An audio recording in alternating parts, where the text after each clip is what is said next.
Bienvenue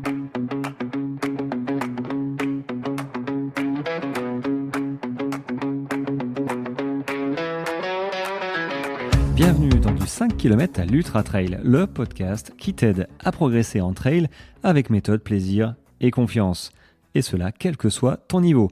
Attention, 3, 2, 1, c'est parti!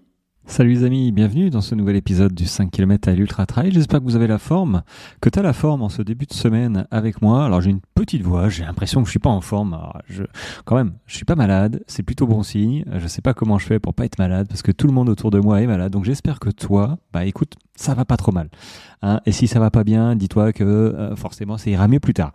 Voilà, mais je touche du bois, mais c'est vrai que j'ai un petit moral en ce moment. Je sais pas trop pourquoi. Bon, c'est pas grave, hein, je sais pas. J'ai peut-être le stress de ma course qui arrive, 64 km avec 3006 au Pic de Nord, bientôt, début mars, mais pas vraiment. J'ai plutôt hâte d'y être. Non, c'est juste une fatigue, je pense, hivernale, tu vois. On manque un peu de sommeil. Ouais, un peu de sommeil aussi, mais surtout de soleil. Ah, le soleil, les amis, mais filez-moi de la vitamine C ou vitamine D, le soleil. Hein. Ah, ça fait tellement plaisir de l'avoir. On l'a entreaperçu ce week-end et ça, c'était plutôt cool. Donc, j'espère que toi aussi, tu as eu un petit peu de soleil. Ceci étant dit, il s'est vite barré et j'ai mon week-end choc là. Donc, deux fois 5 heures au Pic de Nord avec 1000, 1002, 1005, peut-être 2 D+, et de D-. Surtout de D+. Sachant que c'est pas des boucles, donc à voir. Enfin, si c'est des boucles, donc j'aurai des plus et des moins normalement. Bon, bref, je m'y perds, mais normalement là, je le fais lundi, mardi, lundi 9 et mardi 10 février. Je vais commencer le tannage aussi de mes pieds parce que 3-4 semaines avant, il faut tanner ses pieds. Enfin, moi, ça fonctionne très très bien. Même quand je cours 200, 300 bornes, j'ai des pieds de bébé et ça marche très bien pour moi. Donc, je continue comme ça. Donc, quand on tanne, tu tannes à partir de 4 semaines avant ton objectif et une semaine avant, tu hydrates. Attention, faut pas zapper l'hydratation des pieds, sinon tu vas avoir un problème. Voilà, tu peux avoir un problème. C'est-à-dire que j'ai un ami, moi, qui a zappé cette phase d'hydratation et finalement, après une nuit sous la flotte, il a eu des ampoules qui ne sont pas sorties finalement. Elles se sont étalées sous son pied parce que il avait la voûte plantaire durcie par le tannage. Donc, on ne zappe pas cette histoire parce qu'il a quand même été obligé d'abandonner après sa nuit parce qu'il n'arrivait plus du tout à s'appuyer sur ses pieds, tout simplement. Donc, mauvais truc, mauvais trip, mais ça me fait penser qu'il faut que je commence effectivement à tanner, à me couper les ongles, à me mettre un petit peu dans ce mood-là de prépa de course, tout simplement, c'est-à-dire l'alimentation et tout. Bon, ceci étant dit, les amis, ce week-end, ça m'a saoulé, je le dis tel que je le pense en fait, ça m'a saoulé de voir encore des gens qui font appel à moi, mais pas que. Je vois aussi pas mal de coureurs, de pseudo-influenceurs qui se lancent des défis de faire des 100, des 160 en 6 mois en partant de zéro. Et in fine, ils y arrivent pas. C'est pas le problème. Enfin, c'est pas le problème. Si, c'est le problème en fait. C'est que derrière, ils se blessent, même s'ils terminent leurs 160, tout ça, en marchant, en souffrant, en faisant appel au mental de ce qu'ils veulent. C'est pas mon trip de toute manière de souffrir en courant ou en marchant pendant des heures et des heures. Il y a quand même une préparation à faire, il y a quand même j'allais dire pas spontanéité mais plutôt une progressivité à trouver et j'en vois en ce moment pas mal qui marquent DNF et quand je vois leur Strava ils s'entraînent plus donc en fait tu vois moi j'en ai je pense que je vais orienter mon contenu ma façon de communiquer un petit peu plus pushy. Alors peut-être que ça va déranger certains mais en fait j'en ai rien à faire. Et est-ce que je suis énervé ? Ouais, je pense que je suis un petit peu énervé de ce mood en ce moment et depuis pas mal de temps de se dire tiens, j'ai vu une super vidéo sur l'UTMB. Ah putain, bim, je vais m'inscrire au 160 de une course hors norme de l'UTMB, quoi, tu vois. Sans prépa, en partant de zéro ou en courant que des 15-20 km sur route. C'est insupportable cette génération de gens qui se disent bim, allez, je vais me faire ce pari hors norme parce que ça me fait kiffer. Mais en fait, vous prenez la place, les gars, les filles aussi peut-être, de gens pour lesquels c'est pas. On joue pas à la roulette russe en fait, tu vois. Et ça commence à m'énerver. Donc j'ai pas envie de cautionner ça, j'ai pas envie de participer à ça. Et du coup, moi j'ai envie d'attirer des gens sur mon compte qui font appel à moi, qui m'envoient des conseils, qui m'envoient des questions plutôt. J'ai envie d'attirer les bonnes personnes, celles qui savent que s'engager sur des ultras, c'est quelque chose d'important. C'est pas la roulette russe, c'est pas tiens je fais ça. Après chacun voit midi à sa porte, hein. Mais en fait les gens qui veulent tenter un truc hors norme, ben allez-y, mais comptez pas sur moi. Vraiment, et leur donner du contenu pour qu'ils y arrivent, bah, ça me fait chier vraiment. De toute façon, ils y arrivent ou ils y arrivent pas. Le truc, de toute façon, les amis, il y a pas à tortiller. Il y a que la vérité du terrain qui compte. Voilà. Et même quand ils terminent, ben, un an plus tard, ils sont DNF, ils n'arrivent plus à courir, ils ont des problèmes de tendons, ligaments, de fractures de fatigue, de ce que vous voulez. Mais quand on ne respecte pas cette notion de progressivité, il faut respecter son corps. Sinon, il y a un moment où tu payes les pots cassés. Et les pots cassés, tu les payeras pas forcément tout de suite, parce qu'il y en a qui sont venus me dire sur certains propos, notamment ma vidéo sur les touristes en ultra, bah tu vois, il a quand même réussi, machin. Ah, il a réussi. Peut-être, et je veux pas parler d'une certaine personne, c'est en règle générale, les gens réussissent ou réussissent pas, ils se blessent pendant leur prépa ou ils se blessent pas, mais in fine, on ne peut pas passer au-dessus de la progressivité. C'est pas possible. Et il y en a toujours qui vont dire ouais, moi j'ai fait 0 à 150 en 3 mois ou en 6 mois en partant de 0, en courant 3 fois dans la semaine. J'ai fait que 20 km à chaque fois, machin. Ouais, peut-être ou peut-être pas. Peut-être que tu m'étonnes. Peut-être que tu es blessé 3 mois plus tard. Peut-être que c'est juste un one-shot et puis après tu es passé à un autre sport parce que finalement, courir 80 km, 100 km toutes les semaines en partant de 0, ça marche pas. Ça marche quoi? Ça marche 6 mois. 1 an, 2 ans, 3 ans peut-être. Et il y a un moment où le corps, il dit stop. Et là, bizarrement, les gens, on les entend plus. Ils passent au vélo, ils passent à la natation.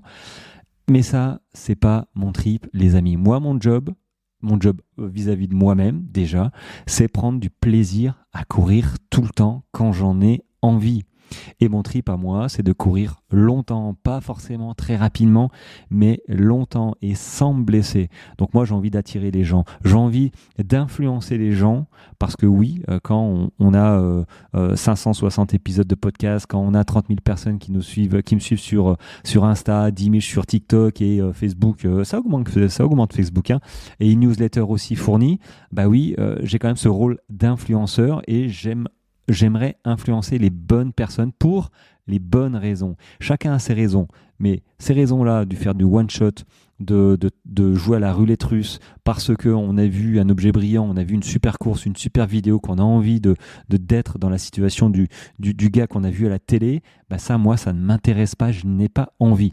Donc si c'est ton cas, prends ce que tu veux. Sur mon compte, il n'y a aucun problème, tout est gratuit, mais il y a un moment où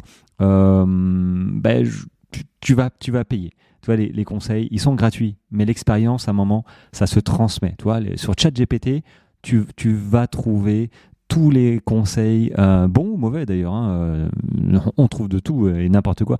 Mais ce que tu vas pas trouver, c'est l'expérience. Tu vois. Et ceux qui font appel à des coachs, et notamment à moi, qui suis un coureur, un trailer, un ultra-trailer, qui fait des erreurs, mais qui tente, qui réussit la plupart du temps, hein, qui accompagne pas mal de coureurs, je transmets l'expérience. C'est pas ChatGPT qui connaît les ravitaillements. C'est pas ChatGPT qui court à 3 heures du matin dans le froid et comment s'habiller, comment gérer la gestion du sommeil, comment gérer la pluie.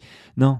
Ça, c'est l'expérience de chacun et notamment de coachs qui sont censés, entre guillemets, transmettre cette expérience. Et c'est ce que moi, je transmets à travers mes visios, mes entraînements, à travers mes mails et mes WhatsApp, hein, mes vocaux.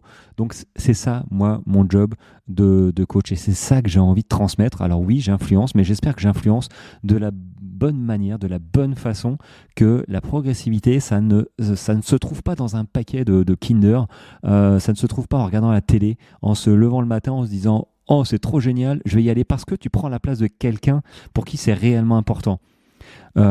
Et je rebondis sur cette vidéo que j'ai faite, hein, les touristes en ultra, et je l'assume totalement.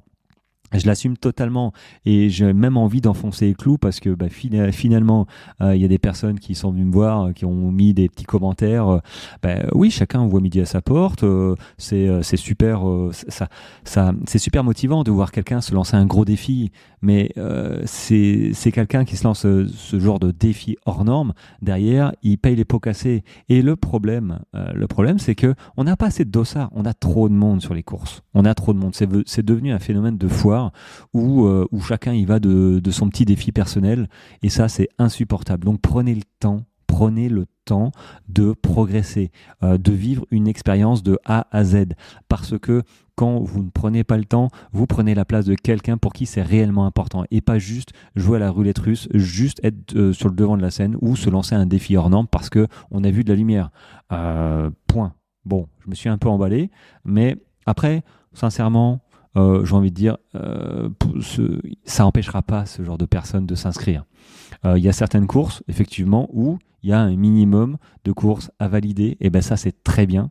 Mais dans tous les cas, il y a quand même, il n'y a pas une justice, il y a la réalité. Ces genres de personnes qui s'inscrivent comme ça à des trucs hors normes, en partant de zéro, sans être prêts, sans respecter aucune notion de progressivité, in fine, leur corps va les lâcher. Dans 6 mois, dans 1 an, dans 2 ans, dans 3 ans, parce qu'ils pensent que l'endurance fondamentale, ça se court à 5 minutes au kilomètre.